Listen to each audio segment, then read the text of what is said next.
Wonderful. Hello, everybody. It's so good to have you all here. This is our continuation of the series for virtual symposia. And today we have the honor of having a wonderful set of panelists that have written an important document 10 years ago. And this is an opportunity for us to celebrate and also to continue our journey in making an even bigger impact in this very important theory, the behavioral theory of the firm. Luke is the moderator co-host with me today. Luke, I will turn the speaking right to you and let you introduce the session. Go right ahead, Luke. Okay, thank you. So let me get started. So let me share a screen first.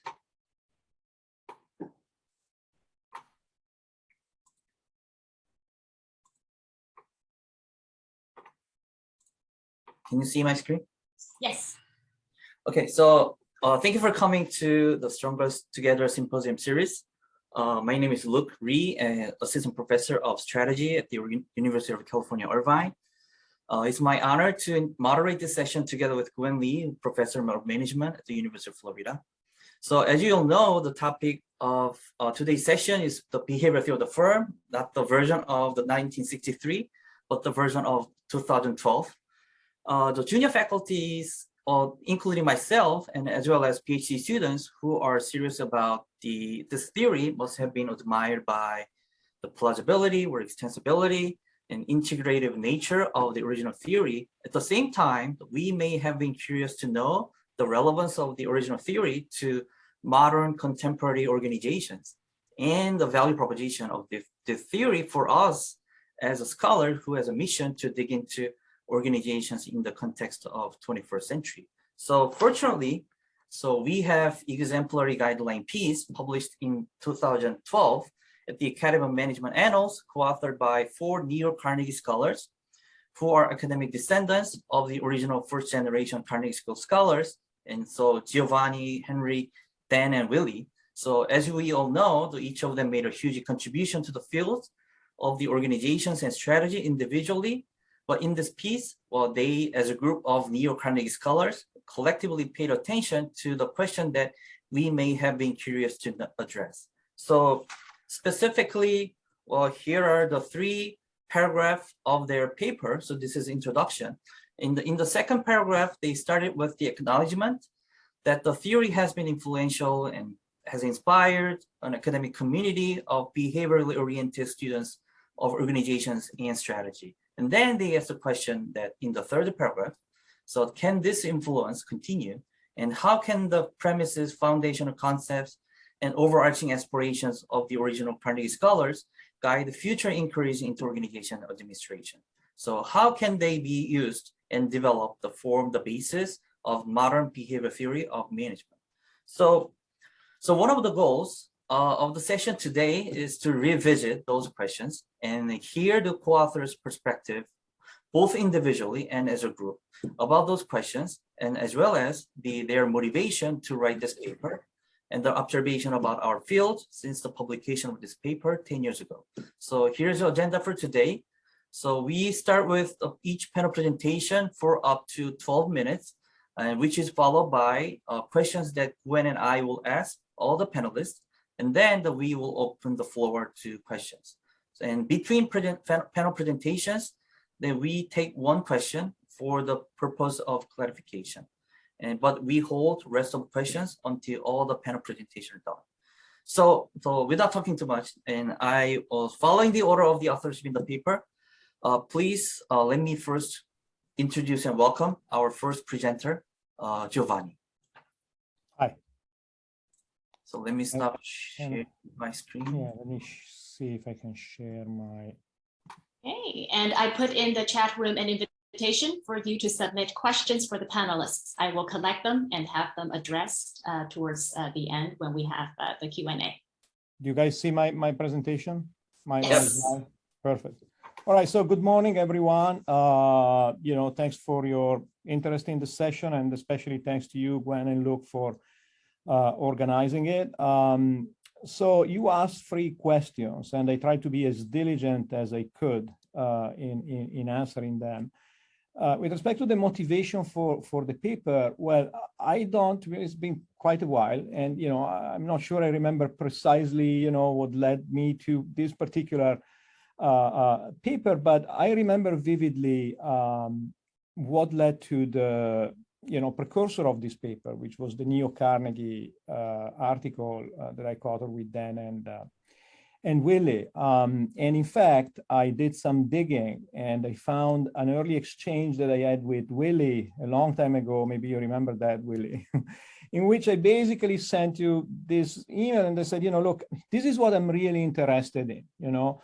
My question is, and my interest is really in essentially rewriting administrative behavior and or the behavioral theory of the firm based on you know, what happened in social science and strategy and organization theory, and more broadly in the behavioral sciences in the past 50 years. So that was really my, you know, very small, tiny ambition, you know, going into this project. And of course, you know, these two papers don't really do that, which might be an opportunity for us panelists, you know, to do something together again. But that was really what I was interested in. You know, the idea is, you know, we all believe in those premises, in those assumptions, and, you know, this way of thinking about the world. But, you know, a lot has been going on since, you know, the early writings and today, you know, what kind of book would we write today? Now, your second question about, you know, things that I would have written differently was a little trickier. You know, I kind of reread the paper. In fact, I think I read the paper for the first time after it was published. And, you know, most of the things that that we say in the paper, you know, I would say again, maybe except for one thing, except for, you know, the way we kind of positioned the behavioral theory of the firm vis-a-vis the strategy agenda. And, you know, and it's not that anything big has happened in the field since then that, you know, made me kind of change my mind or, you know, kind of more acutely aware of some qualifications that I think are important. What happened is that, you know, I got to see the behavioral theory of the firm in a slightly different way, you know, and I have to say also thanks to a conversation that I had with Jim, you know, a while back. In particular, I think that I became to appreciate more and more, you know, a fundamental chasm within the Carnegie School. You know, we think about the Carnegie School as a big, unified, happy church. Well, you know, it is, but at the same time, you know, there are important divisions that I don't think the article pays sufficient attention to that, you know, are relevant to strategy, actually. And what I refer to is, you know, the division between what I would call, you know, the science of the real soul, right? You know, and this is March. This is the behavioral theory of the firm. This is a commitment to description, a commitment to explaining existing things, existing artifacts or entities, you know, a commitment in central tendencies, right? You know, and again, you know, the behavioral theory of the firm is in a sense the poster child of this quote unquote soul, of this attitude. You know, you open the behavioral theory of the firm, you know, the first thing you read is this, you know, this is a book about the business firm. It's a book about the modern representative firm and the way it makes economic decisions, you know, and we propose to make the detailed observations of the procedures by which firms make decisions and to use these observations as a basis for theory of decision-making within business organizations. So that's kind of, you know, but the way probably most of us think about the Carnegie School, you know, we think Carnegie School, maybe this is the image that we have, but this is one kind of branch of the school, right? You know, Simon actually thinks about the world quite differently. When he was asked to reflect on how he came up with administrative behavior, here is what Simon wrote, right? He said, you know, the scantiness of my experiences with organizations posed no particular limit to my development of an alternative approach to decision-making, right? Applying the idea to bounded rationality to knowledge of organizations could easily be achieved with only bookish knowledge of organizations, right? inference rather than empirical observation could and did guide this analysis. Now, think about that, right? You have Saert and March on the one hand, Simon on the other hand, they're kind of introducing us to their work, and here is the way they talk about it. These two statements couldn't be more different. And the question is why, right? And this is where Jim kind of helped me understand things. And the reason I think is that, Simon wasn't really interested in the real per se. Simon was interested in the possible. Simon was interested in, as he said, how things ought to be with devising artifacts to achieving goals. He had an engineering, an artificial kind of intelligence. His commitment to the behaviorally plausible, which, by the way, in Simon doesn't only include central tendencies, but also outliers, and this is important, was there, but insofar as it informed possible better artifacts, right? So it's a very different sensibility, and they call it, the science of the possible here. And this is a gene that Simon always had. I found the introduction to his dissertation, and page 2, where he summarizes his entire dissertation, that became administrative behavior. He says, well, the thesis of this study is that the construction of a satisfactory administrative theory waits upon the solution to this final question: what administrative arrangements are conducive to correct choices? So I think that as time went on, I became increasingly more cognizant of and appreciative of this divide within the school. And the question is, why does it matter to strategy, right? And I think it does matter quite a bit because, in essence, a commitment to central tendencies, right? A commitment to the representative, to the ordinary, to normal behavior, may divert attention from constructs that are in fact very important to the superior or the extraordinary, which in turn is, what strategy is all about. We want to explain superior performance. Now, this is very visible, again, if we compare the behavioral theory of the firm and Simon, there is a central passage in the behavioral theory of the firm. If you ask me, what's the most relevant passage of the behavioral theory of the firm, I would say this, rather than looking for ways of dealing with uncertainty through certainty equivalence, the firm looks for procedures that minimize the need for predicting uncertain future events. One method uses short-term feedback as a trigger to action, another accepts standardized decision rules, right? To paraphrase, basically Saert and March here are telling us, because they're not very good at anticipating, firms tend to avoid anticipation, right? And therefore anticipation and foresight is not really a central tendency. And therefore, we don't really pay attention to it, right? Because the behavioral theory of the firm is about central tendencies. Now, again, let's look at Simon. Simon wouldn't disagree at all that, standard operating procedures, decision rules, routines are ubiquitous or central tendencies. And he wouldn't disagree at all that, we are very bounded in rationality, in anticipation, and in representation. We're deeply bounded. But he doesn't care, right? Because he doesn't care as much about central tendencies. He believes anticipation and representation can in fact be engineered, right? And therefore, since they're central to choice, that becomes a central commitment in his kind of agenda. And as he said, in fact, that representation makes a difference is a long understood problem. A deep understanding of how representations are created and how they contribute to the solution of problems will become an essential component in the future theory of design. Representation and anticipation, as we know, were central, maybe the central, gravitational center of Simon's thinking about decision making. So, the bottom line, what is it that I would write differently about the behavioral theory of the firm? Well, about, that paper. Well, if we believe that part of the strategy agenda, right, is about, is about anticipation, is about, foreseeing, is about, getting better at foresight. Well, maybe the BTF, the behavioral theory of the firm, as a hub, as a driver of a behavioral approach to strategy, may preclude, what I would say is the necessary attention to them. And I don't think that is an aspect that, the paper captured at all. In fact, the paper comes across as a little imperialistic when it comes to,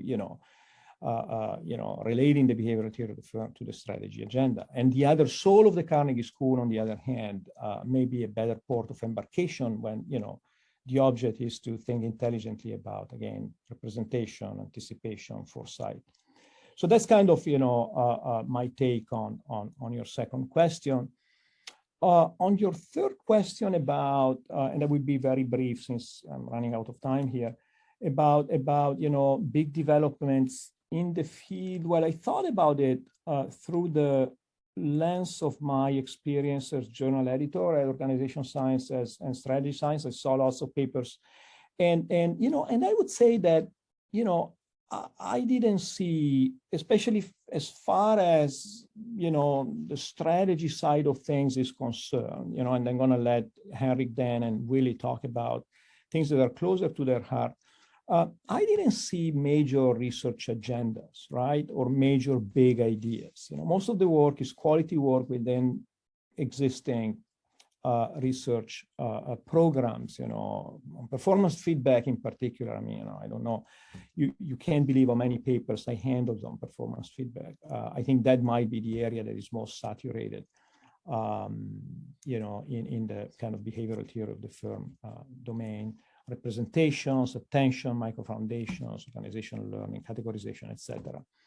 And the big development, as you all know, if anything, is a big proliferation of work on behavioral strategy. But I'm afraid that it's the label that makes it appear as it's a new thing, but in reality, I believe that the label is getting a little empty because everything right now looks like, behavioral or behavioral strategy. And so, I'm not sure about that. But that's pretty much my, my reflection.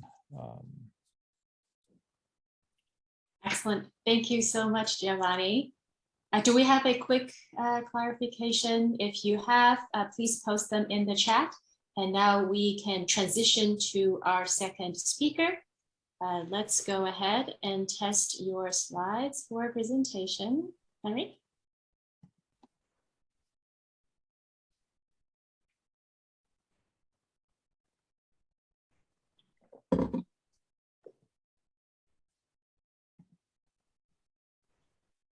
I'll just be sharing here. Yes, perfect. Okay.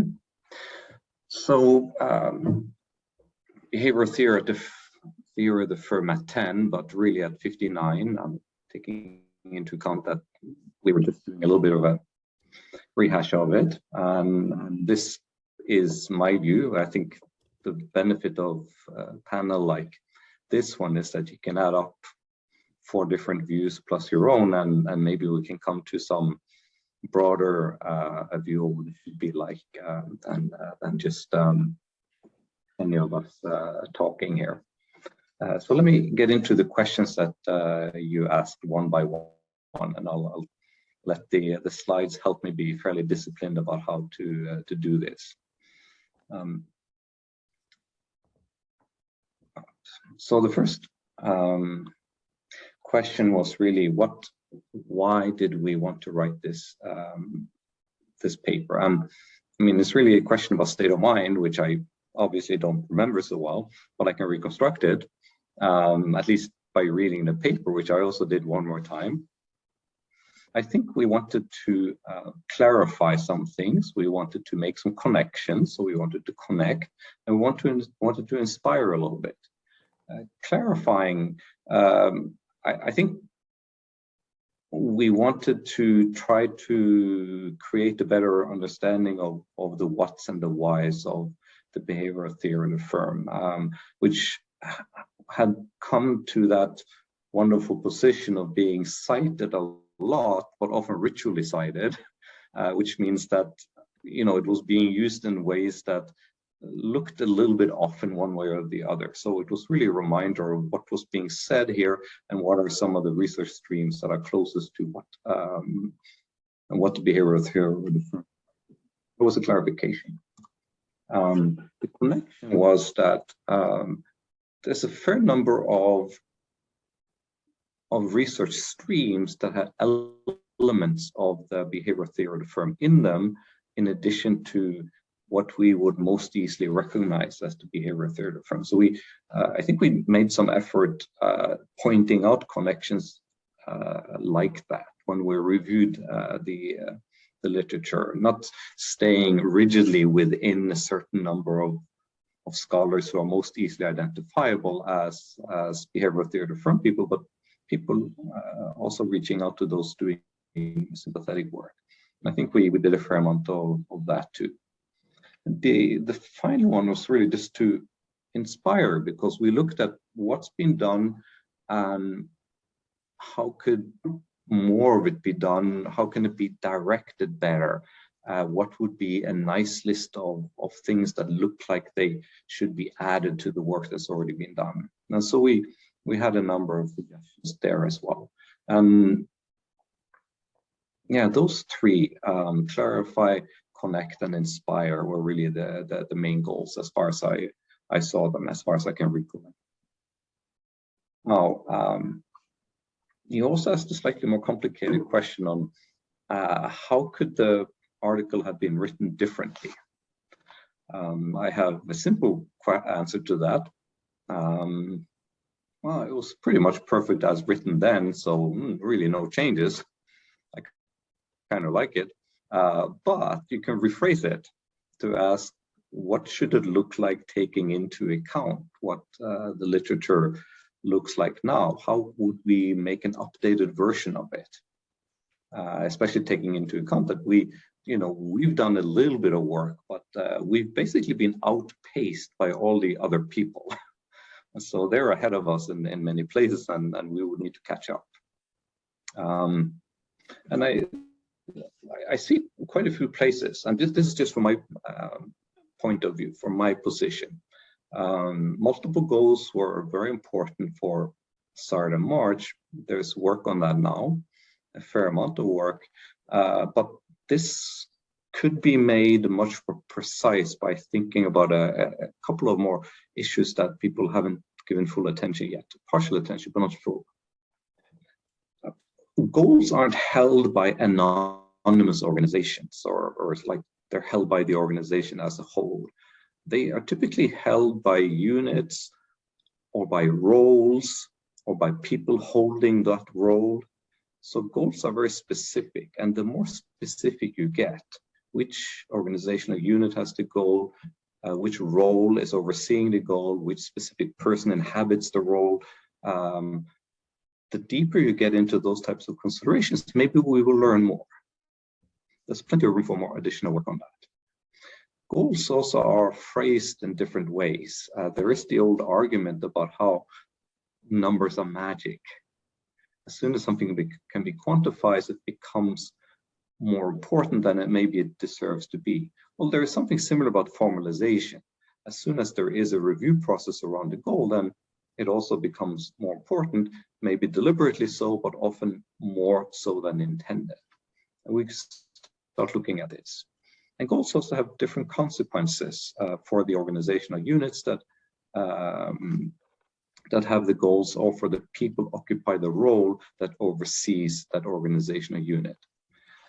There's a lot of detail here that can be added. I think we have a lot of work still left to do on goals. Another one is, there is this old thing about probabilistic search, and there's a lot of research done on that too. That has even created one more Annals paper by Harposen and co-authors. And so we know there's progress there, but again, we are able to go back to some of the considerations in the behavior theory of the firm and maybe try to get into more detail there too. Search is motivated, which means that there is some attempt to match solutions to a problem. Now, there are two kinds of matches here, and here I want to reach out to different literature for one moment, because the motivated search, there's an organizational motivation, but there's also personal, individual motivation for whoever is overseeing the search process. Those two may be different. And I know the organizational scholars aren't always happy about agency theory because it's overly rational, but there's a central idea there that what I as a manager want may be a little different from what the organization wants to solve problems. So maybe the match of a problem and a solution is by organizational considerations, but some portion of personal considerations may be in it as well, and we should remember that. Search is simple-minded, and it's been stated very clearly that there's a sequence of solutions where solutions initially are proximate and incremental. But then once that fails, they may be less incremental, they may be less proximate, and there's a snowballing process by which additional solutions become more and more different from what was done before.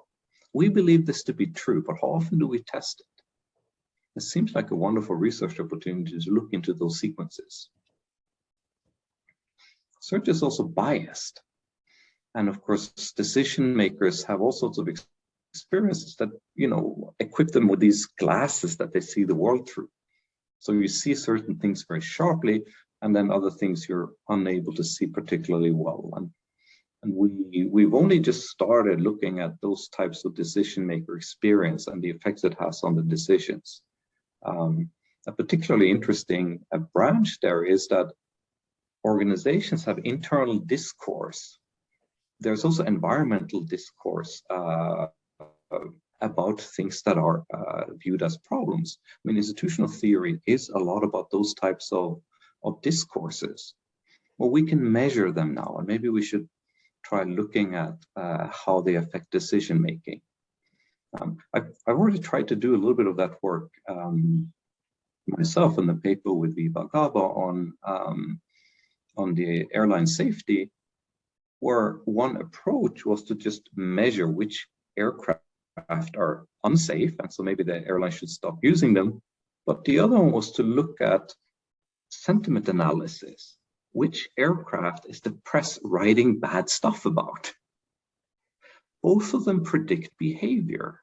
And so there is discourse, seems to be some sort of interesting bias that we should look into now that we have the tools for doing so. And also, of course, the decision maker is the central actor in the behavioral theory firm. And we've learned a lot about decision makers, although with some bias towards those decision makers that happen to be CEOs. We should probably learn about the other ones in the organization as well. But what do we need to know about decision makers? Again, they've had experience. They're going to bring lessons from that experience. Some of that is going to be experience that of the same organization, but some of them are going to be experiences from their prior workplace or even from training. I think most of the people in this session train people who become decision makers. How do we influence them? Depending on what they learn from us. We should think about that, and maybe we should study it as well.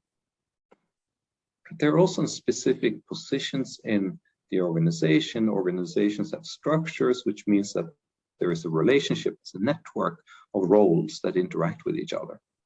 And there are many, many things that we could find out about that. And decision makers have various degrees of involvement in the activities that have high or low performance.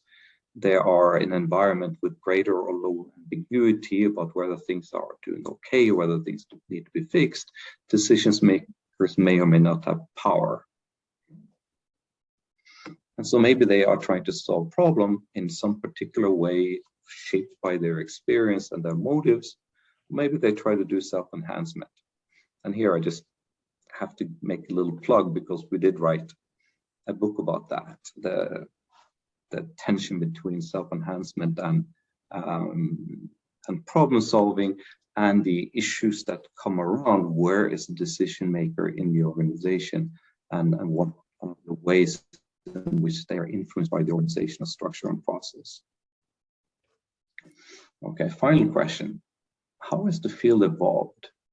Well, notice that I'm already talking not about research that has happened, more research that seems like it's about to happen, right? Because I kind of look, I want to see forward, and I like the inspiration part of it. Well, we obviously know that there are research streams inside the behavior theory firm that's increasing in volume and diversity of topics. Yes, there's performance feedback, there is attention, there's probabilistic search, there is learning from the behavior of others, there is adaptive search, all sorts of things that we're doing quite actively. But we have friends outside the behavioral theory firm as well, and there may be opportunities for meeting each other and learning from each other. I have my particular sort of research streams that I'm willing to place bets on. Other people probably have different ones.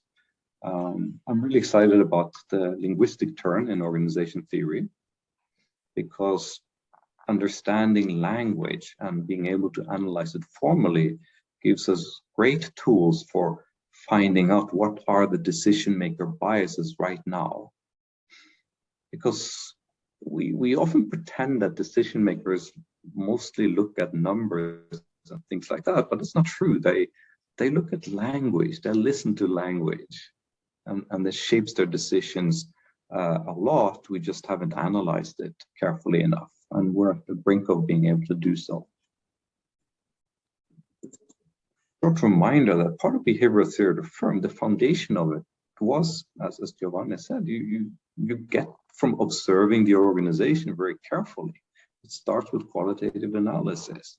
Well, now we can do that with different tools. The machine learning tool gives us approaches of discovering things that would be very hard for the unassisted human to do.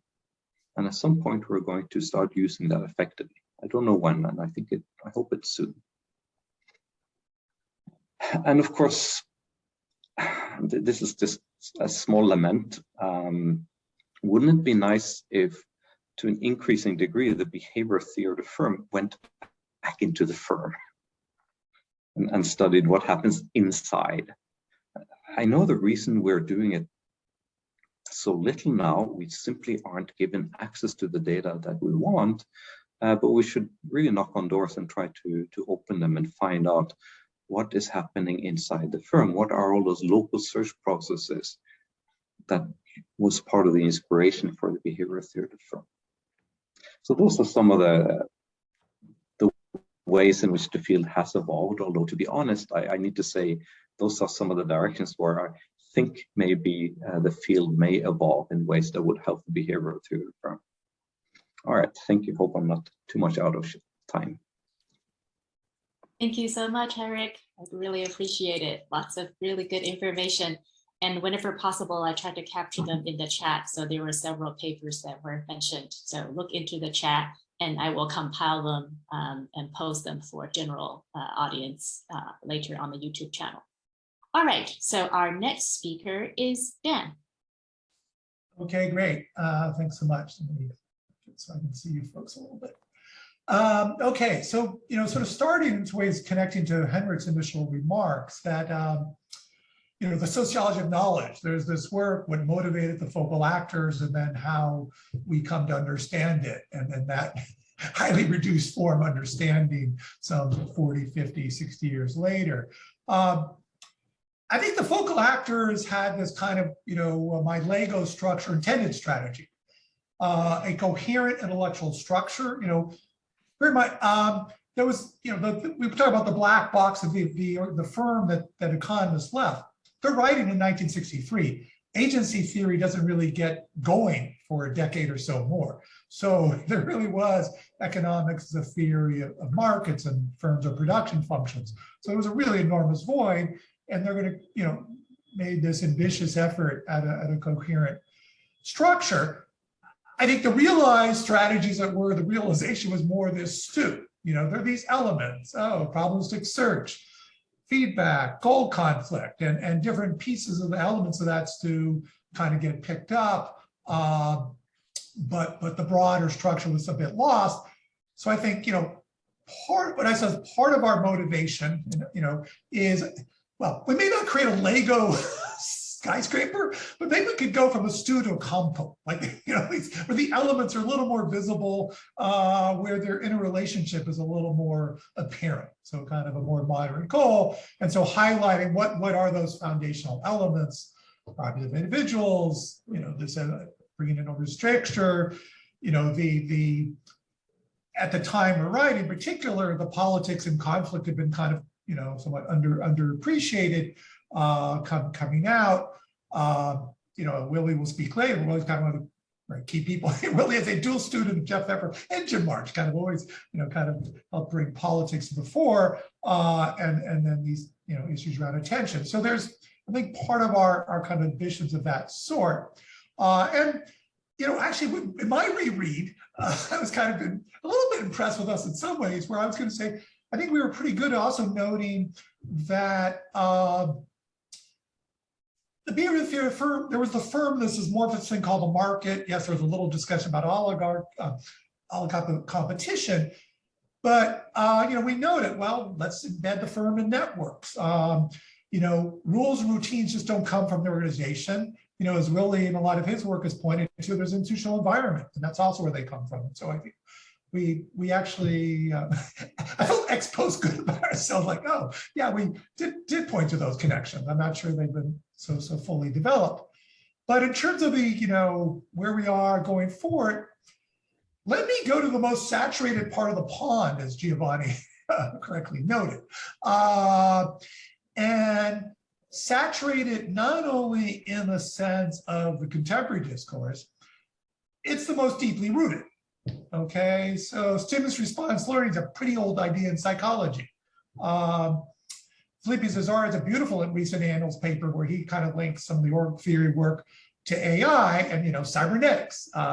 So whether it's the early AI, psychology, these are big ideas. We tend to take Simon as the beginning point there in that some sense. So firmly rooted and strongly developed, and Henrich kind of being a key person and kind of taking that from abstraction to kind of a strongly formed empirical analyses and building out elements of that argumentation. But dangerous, like deep waters. But I think what I find striking, kind of a little bit interesting, is, oh my gosh, that's the most ancient, most deeply developed. But if you think about some of our contemporary organizations, actually, as a pragmatic issue of practice, one of the most alive. Now, people who talk about these issues don't cite the firm heck of a lot or much of the org learning literature, but be that as it may, discussions, whether it's A/B trials, or the more, the RCT, or more heuristic, let's fail fast, try, experiment, or the more formalistic AI machine learning. These are very vibrant elements and challenges of contemporary organizations, animating a lot of work. And again, for me, as somebody coming out of this tradition, it's great to see that energy. It'd also be interesting to see some ways in which we can connect it to these prior intellectual traditions. And AI, is a wonderful technology, okay? But it's interesting to kind of deconstruct that a little bit. So, whether, it's a lot of the early work in AI has been under supervised learning, but that's a very specialized context, right? That is where the answer is no. So some radiologist who's an expert is understanding these images and has an understanding of what are indicative of cancer, or maybe we have a big set of data based on samples, and then we can kind of train the algorithm.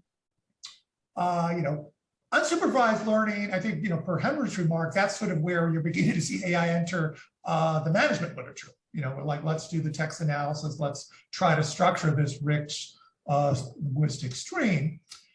Closer by with the reinforcement learning, it can be pretty awesome, but as long ago Jim and I noted, feedback can also be rather myopic. Myopic in a temporal sense of we tweaked something and sales went up or down. Myopic in a spatial sense. This part of the organization thought they were getting positive or negative feedback, but what are the ripple effects? So both temporal and spatial, problematic, right? And so it's an exciting moment, and maybe we as part of this tradition, some more opportunities. I think as Willie noted, a kind of recent panel we were on, there's this sort of Pittsburgh Jim, more influenced by his engineering friend Simon and Cyrus, as Giovanni noted, and then there's the California Jim, as it were, and the California Jim much more in tune to these issues around, well, feedback is not terribly clear cut. There's a lot of interpretation. And Jim open to lots of ways, whether it's the social critic Susan Sontag in a variety of ways, and kind of a topic not just through the 70s, but I think his last book out of Cornell Press was kind of revisiting these things about the challenges of interpretation.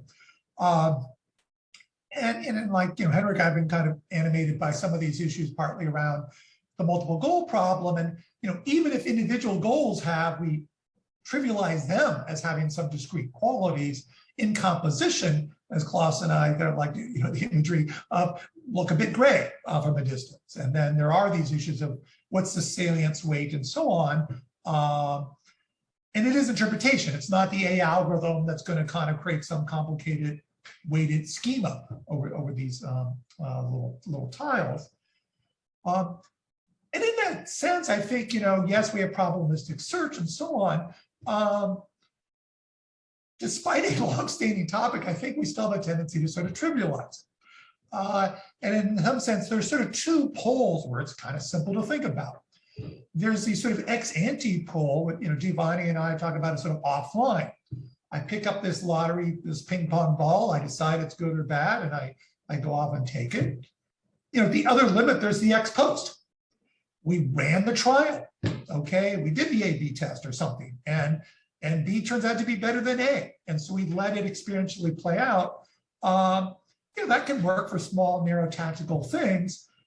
Things that involve real effort, energy, time. It's online, but it's intermediate. And I think, we still really struggle. So that was part of my critique with Ron Adner around real options. And I still struggle in my own mind how to move forward. And I think collectively we still struggle. What are the attributes? And you see that also in the parallel literature in AI, where they talk about model-based learning. And there's a sort of important strand starting from Samuels, John Holland, and some of the contemporary discourse. In a simplistic, econ OR model, we have dynamic programming, but that acts as if you can kind of roll out the decision tree to some end state. Whereas the model-based learning, I want to evaluate it in some intermediate step, but what I'm relying on is some complex mixture of feedback and some imperfect mental model about how to think about that feedback. And as Henrich notes, that's going to be situated different individuals, the collective in certain ways. And so, once we think about experimentation, evaluation, non-trivial context, we're in that middle ground. And I think we still have lots of work to do. At least I still feel I'm struggling. In a related vein, and we kind of, both in our learning literature and the parallel discussion in AI, often we act as learning in some sort of repeated event situation. But, well, what granularity, right? And I suppose there's the Heraclitean view, which in the limit, life is a series of unique events, which is a kind of, at some level, clearly true. But as somebody interested in learning process, not terribly helpful. We can't aggregate. And how would I possibly make sense of the world? As I said, if I couldn't do some form of aggregation. And so, Giovanni and I, again, we did some early work on analogical reasoning. That's one way of leveraging the past in the novel worlds. I think there's a more general question, sort of that's one important instance of a kind of the role of categories. How do I bundle a sense of experience and other stimulus and action kind of relationships? And so, in some ways, hearkening back to some of Giovanni's remarks today, we're sort of, Giovanni pushed us to think about the role of cognition in a kind of forward-looking way. And that's clearly important, sort of where do expectations come from. I'm suggesting even in a backward-looking way, cognition is terribly important once we offer less cartoonish views of what experience is about, right? So this kind of the interpretation, whether in a very rich, nuanced way, per some of Jim's discussion, more stylized treatment of, say, the model-based learning, I think there's a really important kind of, as I suggest here, this overlapping Venn diagram. And again, the sort of middle ground per Giovanni's comments of this sort of not quite the Simon engineer, but intentionality. And the sort of, bounded intentionality, perhaps, and sort of that, brazen act of self-promotion, sort of some imperfect efforts of my own to kind of begin in that sort of direction. And again, this, important element just to underline this idea of the artificial selection. I think that's really a really fundamental attribute of what organizations do. So there's various theories of the firm, and we have, the economists, transactions costs, property rights. For me, interested in feedback-based systems, what's central is the organization, through its reward structure, through its accounting structure, through its way it gives social credit, it allocates. So we have the markets, the world, and it as a artificial selection environment. That's the boundary that I find really kind of important from an adaptive systems point of view, and struggling with sort of how to push and articulate a bit more. So thanks. Wonderful, thank you so much. Now we transition to Willie, and I continue to capture all the notes that are just mentioned. And when you get a chance, Dan, I cannot find the Troy Levinthal forthcoming, so maybe you can help me with that. All right, whenever you're ready, Willie, go right ahead. Okay, thank you so much, Gwendolyn. Thanks to Luke, and thanks to my other co-panelists. I'm actually writing right now a review at the same time of a book I called Carnegie Goes to California, which Dan mentioned the California Gym March, right? And it talks about kind of being a celebration and also an advancement. And that book is much more better in the celebration than in the advancement. And actually, one of the things that also reminds us about how contradictory Jim March was and is, right? Or in his writings. And but also somebody humble who was always willing to revisit what he had done, and didn't necessarily, just because I wrote it, that it's just something that I wrote, not something that necessarily we want to believe in. I mentioned this because I want to both start with a celebration of our paper, and 10 years ago, which I do think as Henrich says, stands out as clearly accomplishing what it intended to do. Which you also have to remember, it's an annals piece. It's about reviewing the literature that was done and how it built. But I think and in terms of what I had thought about, we wish that I would have done is actually have read again the behavioral theory of the firm before I actually wrote my pieces. If you read the 2012 piece, it's very kind of it was very much this division of labor, and you could probably guess who wrote which parts, and it actually kind of reflects, one of the critiques of that paper makes, that there's not a lot of integrative efforts with respect to the behavioral theory of the firm, and in terms of the literature that has come afterwards. And I think this was reflected in the panel today, where we were talking about different aspects of it. And I think, going back to looking at what the behavioral theory of the firm actually said, is that it's really kind of, the book is really multiple different books, right? There's this kind of algorithm model of decision-making process, which is, chapter 7 is a very tight argument. Chapter 8 is this kind of more loose-based kind of theory, behavioral theory of the firm in a more broader sense, that talks about kind of a more organizational perspective on the firm and the division of the different subunits, et cetera.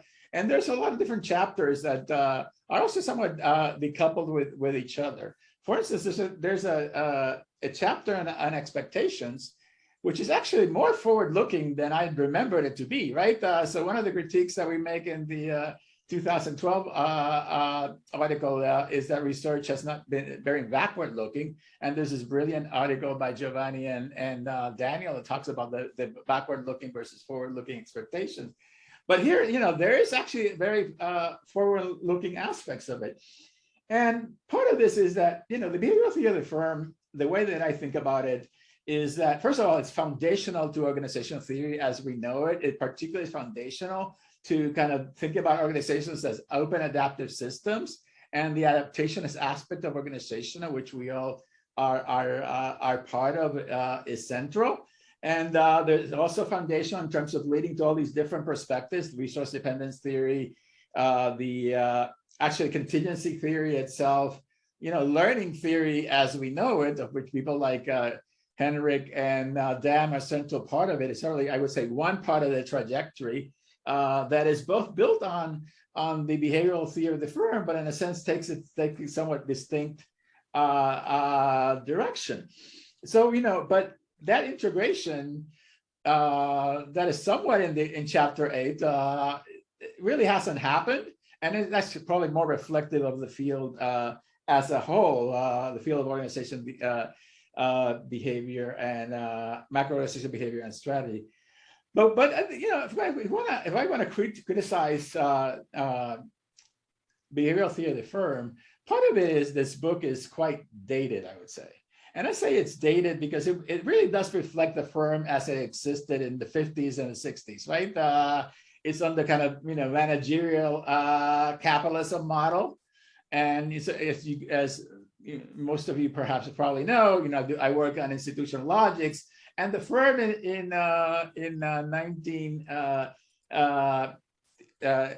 the late 20th century, earlier 21st is very different from the nature of the firm that was happening there, which, we moved to a more shareholder capitalism model. The shareholders dominate the political coalition in ways that were not reflected in 1963. At the same time, interestingly enough, that datedness might be some prescient of some of the things that are happening right now. In terms of the movement away from this, state shareholder model of capitalism to more kind of a stakeholder model, which if we take that seriously, I think that the notion of the firm as a political coalition of different stakeholders, where there is quasi-resolution of conflict, is probably the way to better understand some of these perhaps changes that might be happening in the nature of the firm in the 2020s. As there's a notion moving beyond kind of a shareholder model of the firm. So, perhaps the book is more relevant now than it was maybe 20 years ago, or even 10 years ago when we were writing that article, at least the coalitional parts of the article, of the book.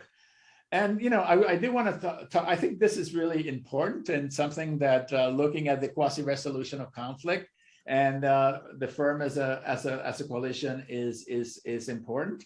Now, one of the things that the behavioral theory of the firm does is talks about the performance feedback aspects. But there's another aspect that was actually somewhat missing from the 2012 article, which is the theory of organizational slack and what happens when there is actually excess of performance. The literature on slack actually has moved in a very different direction than the literature on performance feedback. And perhaps this is something that I would say needs more integration. It particularly would need to do that if we take this kind of coalitional view of the firm more seriously. Now, in terms of this notion of how firms are shifting with respect to different logics, work has been done. Actually, Henrich has an article that links logics to acquisitions, which I think is very much along these dimensions. So I would certainly encourage people to think about how our understanding of the firm and the insights from the behavioral theory of the firm might be more specific to the institutional context and the historical context that we are living, which I believe right now are changing in systematic ways. So now reading chapter 8, the book has on the other hand has a tendency to be very kind of trying to be very universalistic, very different from some of the aspects that you hear when Jim March, if not Carnegie, went to California. Actually, the impression I get, by the way, is that Jim March is trying to escape from Carnegie and become his own person, much more playful, less systematic than either the 63 book or the 58 books was. Now, that being said, there are other aspects of the behavioral theory of the firm that I think could use even more development. One, which actually Jim March did take, which is the notion of decision rules. And, he did some work with Martin Schulz and Che-Guan Shao on decision rules. And the notion of decision rules is something that I think could be developed even more. Now, he talked about in the book that he did on decision rules in terms of formal rules, but we also can think about informal rules. And again, this is something that I would encourage more research on doing. One of the things is that rules are often equated with standard operating procedures. But again, my reading of the behavioral theory of the firm, that's not quite the same thing. So distinguishing the notion of rules and distinguishing the notion of standard operating procedures, I think might be useful. This which relates to sort of a notion that there's a lot of insights in the 63 book that have yet to be exploited. The research, if we look at the directions that it has taken, I think they've all been very fruitful. But I would encourage you to actually read the book, right? In addition to reading our 2012 paper, because 2012 paper does reflect, I think, accurately where the field had gone, and perhaps even where the field is going with respect to applications of behavioral theory of the firm. But there's a lot more that I think can and should be done, including, the notion of attention that I used in my own work on attention is actually somewhat different from the behavioral theory of the firm, where they talk about attention rules. Now, some of this notion of attention rules could also be used, and it's interesting that some of the political scientists have actually taken that literature, those ideas in a way that actually is closer to the behavioral theory of the firm than I think we did. So I guess in closing, I think there's a vast opportunity that still remains in the original behavioral theory of the firm, going beyond the trajectories that we have already done, both the four of us and other people who have followed the different perspectives that have been happening. Thank you. Wonderful. Thank you, Billy. So we have concluded 4 presentations, and now Luke will take over to do a set of moderating questions. Then we'll open up for audience interaction. So if you would like to ask a question, please post your questions via the chat, and we will pull them from the list and try to be as open-minded and as democratic in this process. Luke, go right ahead. Okay, so as Gwen said, so from now on, we open the floor to the questions. So before we take questions from the audiences, so let me start with the question that Gwen and I sent to the other panelists, which is prepared for the purpose of the education. So there are many junior faculty and doctoral students in the audience. So could you share your opinion about future research agendas that you think is important to extend and advance the theory in the context of this modern economy, 21st century, and to promote discussions among the panelists? I would like to also ask you whether you have any reactions or reflections to the other panelists' presentations. Thank you.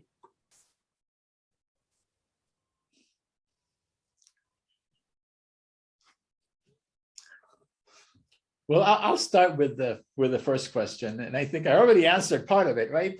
Which is respect to the national transition. Now we have purpose seems to be kind of the thing that people are talking about these days, the importance of corporate purpose.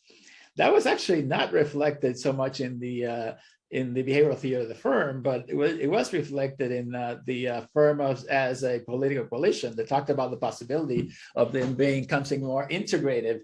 That put the coalition together. I think we should go back and examine these questions very thoroughly to the extent there will be, or at least might be, or at least being debated by, say the Business Roundtable and Larry Fink and others, to one extent, are we moving away from this, shareholder value perspective to this more kind of stakeholder perspective, which is consistent with the behavioral theory of the firm. The other part of the answer is that the environment is changing so quickly with respect to the digital transformation that we have to kind of integrate that in a better way than I think was not quite reflected in the behavioral theory of the firm. Again, because the frequency and variability of change is very different now than it was back in the 50s or 60s. Yeah, Willie, you kind of anticipated me on corporate purpose. That was my point. I think you're right on the money on that. And, and you and I have been talking about it at some point, in fact. So to me, that's like, that's a big direction, an important direction. But I want to pick up on something you said that I completely agree with. The behavioral theory of the firm actually is dated at some level, and it's dated partly because of, the amount of social science, relevant social science that has happened, as I said at the beginning, in the past 50 years, partly because of the work that we did since the behavioral theory of the firm, but, maybe more importantly, because of the changed reality. I mean, the modern representative firm that Sayert and March wanted to capture now is different, and the institutional environment is also very different. And so, maybe what I said provocatively at the very beginning, we should get together and rewrite the behavioral theory of the firm. Well, why not? That could be the agenda. I'm saying that seriously. So, yeah. And also, maybe in reflecting, on the, juxtaposition between Simon and March, I realized that a lot of what we've been writing in the past, few decades is not, practical. Is not, addressing. It's not, the kind of the practical implications of our theories have not been spelled out. And I think that there are lots of low-hanging fruit there that we as a community could leverage. So anyway, a couple of thoughts. I want to talk about future directions of research. I would just repeat what Willie said, read the book, right? I mean, there are all these chapters that have been underused. And we know which ones they are, right? And for good reasons, actually, because the chapters that we don't see much research springing out of tend to be the ones where there is a problem is being presented, but not really a clear solution to the problem, or there are multiple solutions to the problem. And there isn't a resolution in which one to do, because there are some of the chapters that are relatively unfinished. But that's the perfect kind of target if you want to do future research, because it means that, all right, we know this is important. We have some important suggestions in the chapter. I mean, the coalition work is a good example of that, but we know that we have to add stuff in order to put it into a shape that we can is really sympathetic to testing, and those there are all sorts of opportunities like that this is yeah, that's where I would go. Let me just chime in briefly. First, just to build on what Willie and Giovanni was saying. So goal conflict is inside of March, but the sensibility is more, marketing can find product design annoying, okay, which is a fundamentally different issue than, so there's this invasion in Ukraine. How does Exxon Oil think about this and what they respond to? So this sort of, I think, what Willie and Giovanni both pointed to, I mean, there's sort of this, inside the confines of normal business operation kind of contestation, because we have a division of labor and yet we have task interdependence. Okay, and that's, I think, kind of where it comes out of a basic Simon argument. But that is different than a kind of more fundamental, as Willie pointed to, kind of stakeholder. And as I think about this, and also looking at Willie here, I think, Jim noted, March, notes between the logical consequence and logical appropriateness. When we think about goal conflict, we are also typically doing it under the mindset of a logical consequence. I think when you're faced with really, one can think about how does McDonald's or somebody respond to the Ukraine invasion from a logical consequence. But I think in some of those might also evoke more a logic of appropriateness. And then that's a different, and we can also contest around that and have different starting points. But I think there may be an interesting, we have a 2x2, as it were, logic of appropriateness, logic of cognitiveness, and kind of issues around goal conflict. And I don't would defer to Willie to have better sense, but I think there's some interesting issues there. It's, the other, I would just underline in some sense, what I was pointing to is all this energy around, experimentation and so on, lean startups and so on. It's a really exciting phenomena, and Amazon can do their A/B trials. I think much of it is atheoretic, and not that the answers in the behavioral theory of the firm, but I think there's certainly the org learning, behavioral theory of the firm, Carnegie tradition, might be usefully, speak to the less tactical, less trivial versions of the experimenting organizations. And so I think there's ways, yes, it's dated, but the sensibility around experimentation is in some sense very au courant. All right. Can I say something? Okay, yes, of course. Given that I said it's dated, I would say the integration, it's dated, right? The way it tries to put everything together is dated, right? Actually, I think that for different pieces are actually not dated at all, right? And perhaps you just need to put them together in a different way and add some more, right? So just to clarify what I meant by saying it was dated. Great, thank you for the That clarification. raises I'm sorry, I comment on that, because there are some difficulties in creating that type of integration the way the research works now, because we, the part of the beauty of books from those days is that they could integrate. But what are we doing now? We work on the various pieces and we refine the pieces.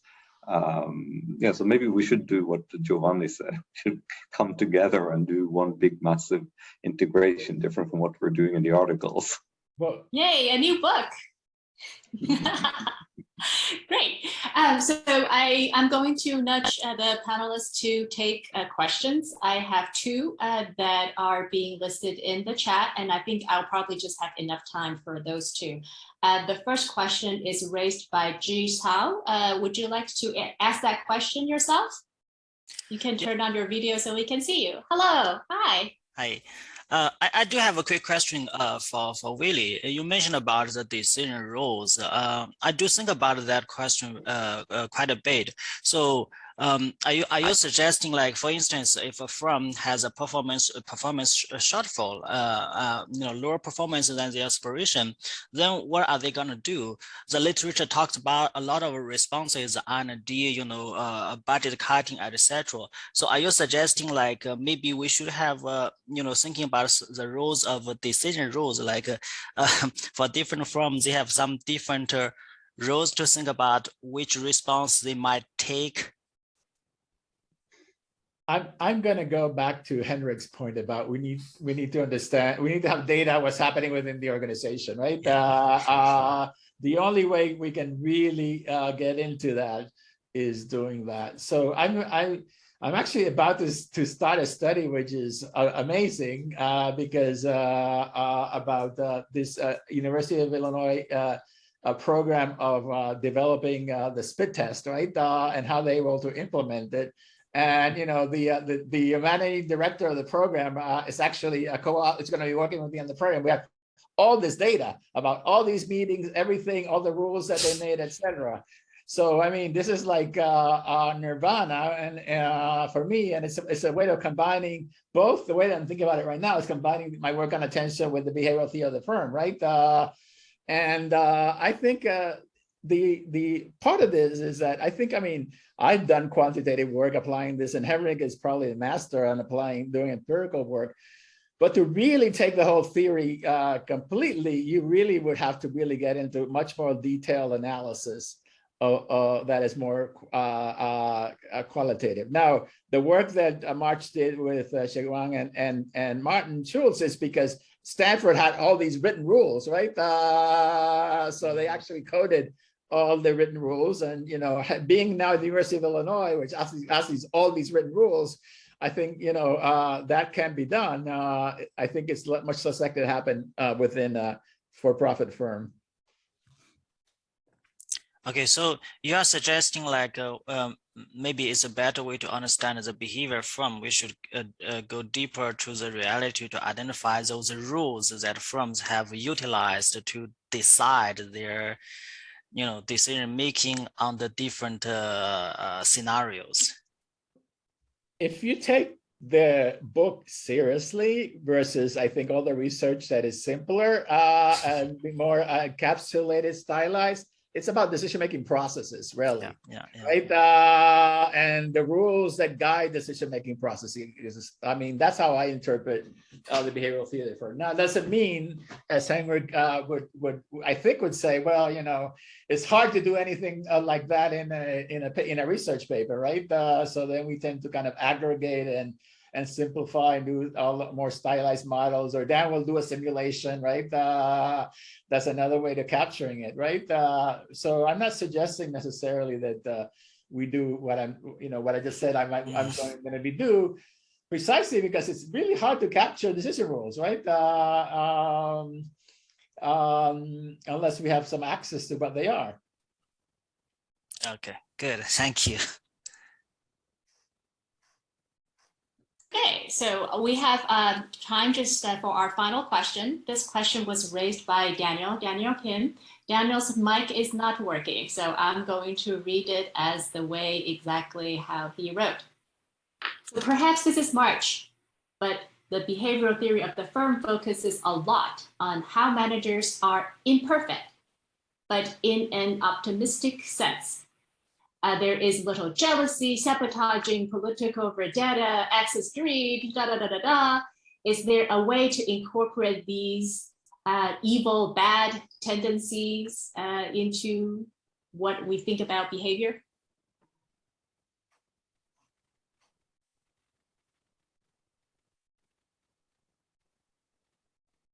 That's a tough one. I'll buy my colleagues time by entering a little bit. But I think, to the extent that Simon's early work is sort of a starting point,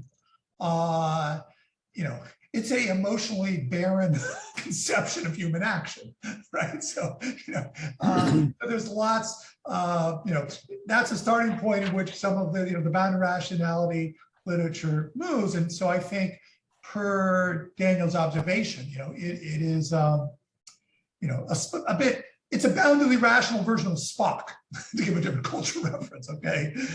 Spock lacked emotion, but was nearly unbounded in the cognitive side. And so clearly, as you know, and I remember Michael Cullen early on, educating me, emotion actually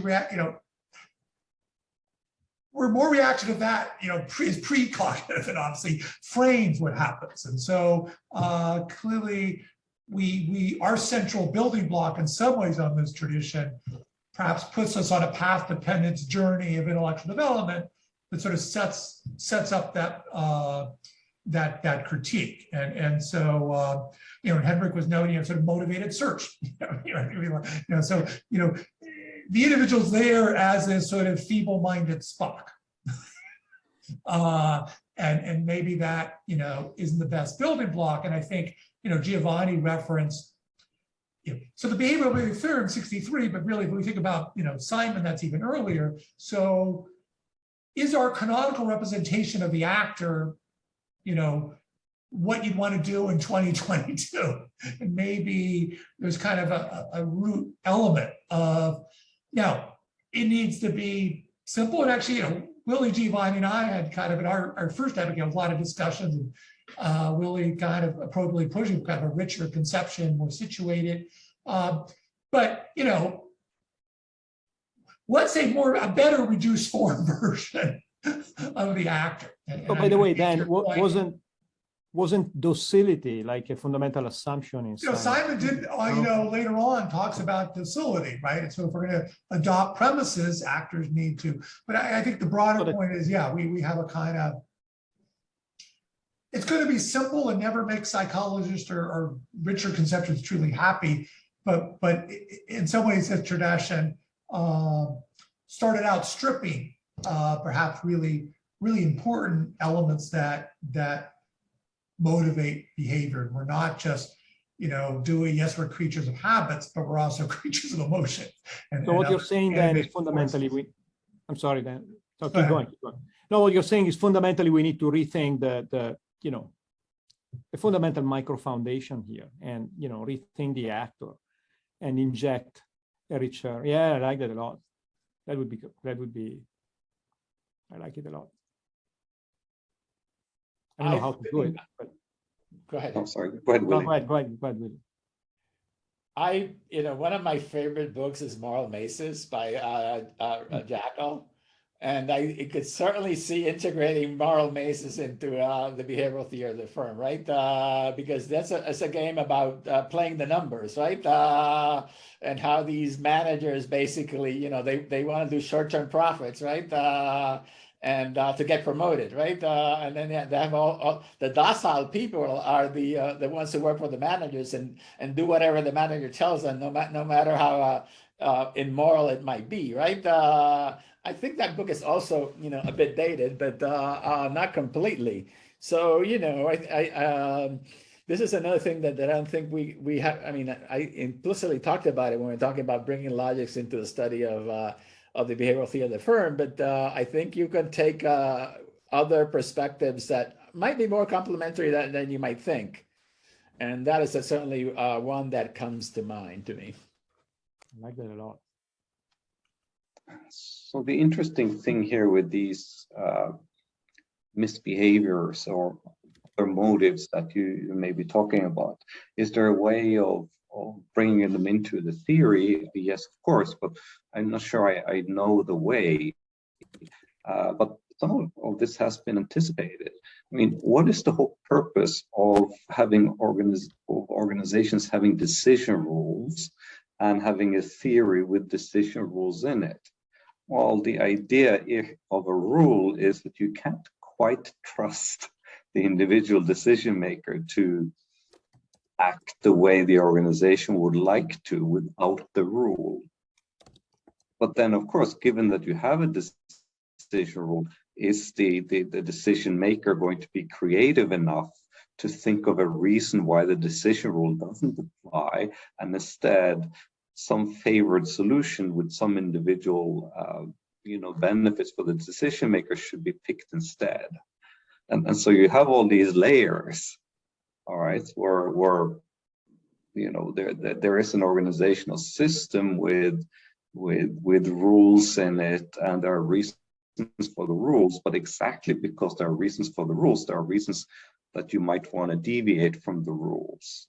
And that's exactly where this funny kind of motivated search comes in. I mean, I can't on the fly make a theory of it, but I can certainly see that the elements are already there. They're swimming in the theory. You just need to put them nicely together. Yes, that means we are waiting for your next book together. Responding to Henrich, that depends on how functional the rules are, right? Because I think, the moral basis argument, they're only functional in the short term, right? And then people get away with it. So actually the misbehavior in that book is precisely because of the rules, right? That favor short-term profit maximization and having the data in a particular point of way. So, and which, by the way, another aspect of the details of the book is like, well, collecting the information is part of the story, right? And you have power just by the one who collects the information that's required to make decisions. All right. So we are about to approach our end time. Luke, do you have other things you would like to add? I don't think so. We all good, to wrap up the session. So Gwen, will you finalize? Okay. All right, terrific. It is a really great experience working with Luke. I can see the generations of minds, pushing and advancing to see this frontier serving our field very well. So what I will do is to compile the recommended reading list and double check with the panelists, then have it all available on our STR YouTube channel. So we will have this recorded session and a full reading list. I encourage you, the way I typically do it is I look to these papers for my PhD seminar reading assignments. So very happy to have all your input, and I look forward to this idea of having the next book together. Thank you very much. Thank you. Thank you, Gwen, and thank you very much, Luke, for organizing this, in addition to thanking the panelists. Thank you. Thank you so much. Bye, everyone. Okay, I'll stop the recording.